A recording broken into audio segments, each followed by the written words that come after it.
John Wesley, o São tirado do fogo, o estudante brilhante de Oxford, o missionário fracassado na Geórgia, o homem religioso que nunca tinha encontrado paz. Até aquela noite de 24 de maio de 1738, quando seu coração foi estranhamente aquecido, e ele finalmente entendeu o que era ter fé verdadeira. Wesley estava transformado por dentro. Ele queria que todos soubessem dessa liberdade que tinha encontrado. Então começou a pregar com um fervor novo.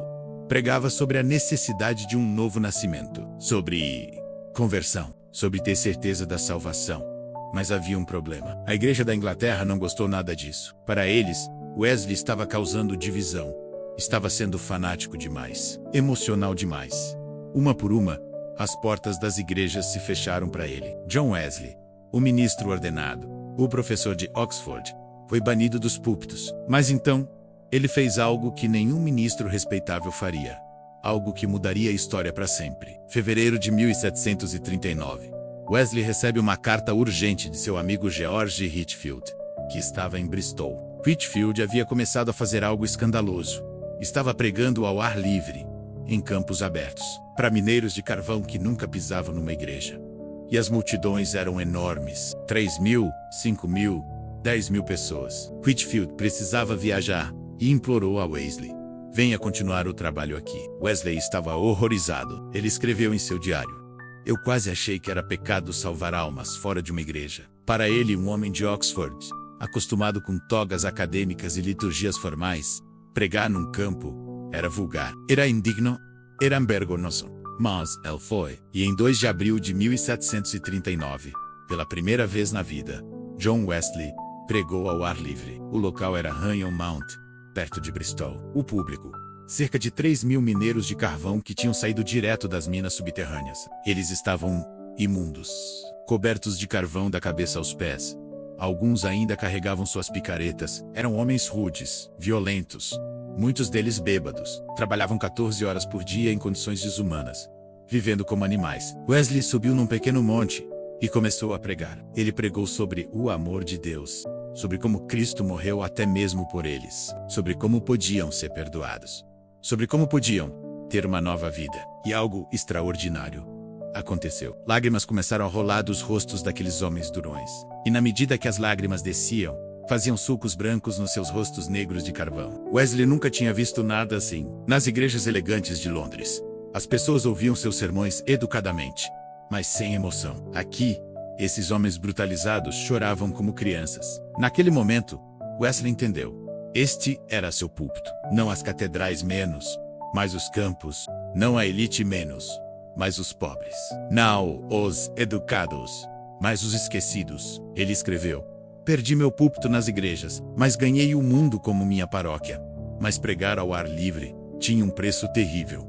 As autoridades eclesiásticas ficaram furiosas. Como Wesley se atrevia a pregar sem permissão? Como se atrevia a causar alvoroço entre o povo comum? Proprietários de terras o expulsavam. Magistrados o ameaçavam. Outros pregadores o denunciavam como herege. Mas pior que a oposição oficial era a violência das multidões. Em 1743, em Wainsbury, Wesley foi atacado por uma turba de 200 homens armados, com paus e pedras. Eles gritavam: matem o metodista! Acabem com ele! Wesley descreveu: eles me socaram repetidamente no peito e no estômago. Me empurraram de um lado para outro.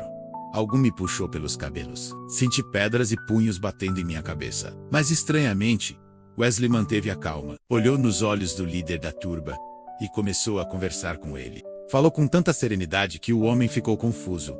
Milagrosamente, a turba se dispersou. Wesley escapou com apenas ferimentos leves.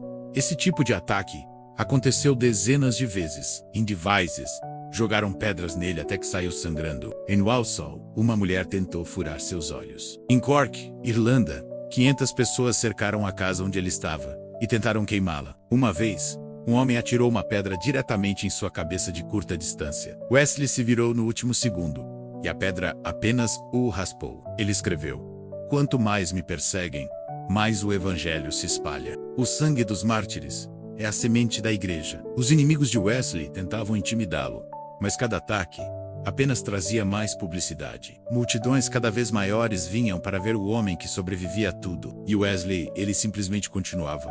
No dia seguinte a cada ataque, estava pregando novamente. Nada o detinha. Mas havia uma área da vida de Wesley que era um fracasso total: seu casamento. Em 1751, aos 47 anos, Wesley fez uma decisão impulsiva e terrível. Ele se casou com Mary Vasselle, uma viúva rica de Londres. Foi um erro desde o início. Mary era ciumenta e Wesley viajava constantemente menos 8.000 quilômetros por ano, a cavalo, pregando em cidades diferentes quase todos os dias. Mary queria que ele ficasse em casa. Pior, ela era paranoica. Acusava Wesley de ter casos com as mulheres do movimento metodista. Lia suas cartas pessoais secretamente e mostrava trechos fora de contexto para as pessoas, tentando destruir sua reputação. Wesley escreveu em seu diário, numa rara demonstração de emoção pessoal: "Por anos tenho sido torturado por uma mulher, que é uma estranha ao amor de Deus." Mary chegou a agredi-lo fisicamente. Testemunhas relataram que ela o arrastou pelo chão puxando-o pelos cabelos. Em uma ocasião ele ficou com ferimentos visíveis no rosto. Os amigos de Wesley imploraram para que ele se separasse, mas ele se recusava. Ele havia feito votos diante de Deus. Mas em 1771, depois de 20 anos de inferno conjugal, foi Mary quem partiu. Ela simplesmente o deixou e nunca mais voltou. Quando ela morreu em 1781, Wesley nem ficou sabendo imediatamente. Ninguém o avisou. Ele descobriu semanas depois que sua esposa havia morrido e sido enterrada. Ele escreveu em seu diário apenas: "Acredito que ela tenha morrido. Que Deus tenha misericórdia de sua alma." Era a tragédia pessoal de um homem público. Wesley mudou milhões de vidas, mas não conseguiu salvar seu próprio casamento. Mas ele não deixou que essa dor paralisasse seu ministério. Se algo, trabalhou ainda mais intensamente. E trabalhar era o que John Wesley fazia melhor. Os números são absolutamente extraordinários, quase impossíveis de acreditar. Durante 50 anos de ministério ativo, Wesley viajou aproximadamente 400.000 quilômetros, quase todo esse percurso a cavalo. Isso é o equivalente a dar 10 voltas ao redor da Terra.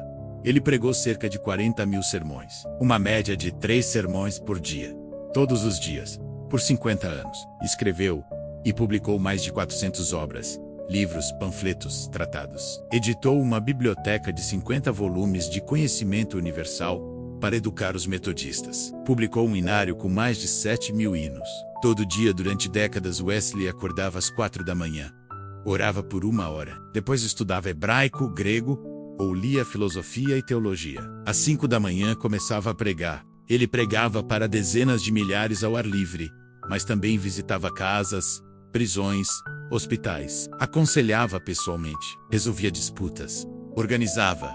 Porque Wesley não era só um pregador. Era um organizador genial. Ele criou um sistema que ninguém tinha pensado antes. Dividiu os metodistas em pequenos grupos chamados sociedades, depois em classes de 12 pessoas, e depois em bandas ainda menores. Cada pessoa era cuidada. Cada pessoa tinha a quem prestar contas. Cada pessoa era treinada para ser líder. Wesley fez algo revolucionário. Ele capacitou leigos, pessoas comuns sem educação teológica formal, para serem líderes. Mineiros, operários, empregadas domésticas se tornavam pregadores e líderes de grupos. A igreja anglicana ficou escandalizada. Como você pode deixar pessoas sem formação pregarem? Wesley respondeu: "Deus os chamou. Quem sou eu para impedi-los?" E funcionou. Enquanto um pastor anglicano alcançava uma paróquia de 200 pessoas, os metodistas alcançavam milhares, dezenas de milhares. Aos 70 anos, quando a maioria dos homens está aposentado, Wesley ainda cavalgava 8.000 quilômetros por ano. A Useire ainda pregava 2 vezes por dia. Ele era imparável. Em 1791, aos 87 anos, John Wesley finalmente parou. Mas sua morte não foi o fim. Foi apenas o começo. Quando ele morreu, 10.000 pessoas compareceram ao funeral em Londres. Mas esses eram apenas uma pequena fração. Na Inglaterra, havia 72.000 metodistas e 358 pregadores. Na América, 57.000 metodistas e 198 pregadores. Mas esses números estavam prestes a explodir. Na próxima e última parte, você descobrirá o legado real de John Wesley. Não apenas um movimento religioso, mas uma transformação social que mudou nações inteiras. Você verá como um homem que foi proibido de pregar nas igrejas acabou influenciando a abolição da escravidão, a reforma das prisões, a educação universal e até impediu uma revolução sangrenta na Inglaterra. O impacto de John Wesley foi muito além do que qualquer um poderia imaginar. E ainda hoje, mais de 200 anos depois, esse impacto continua.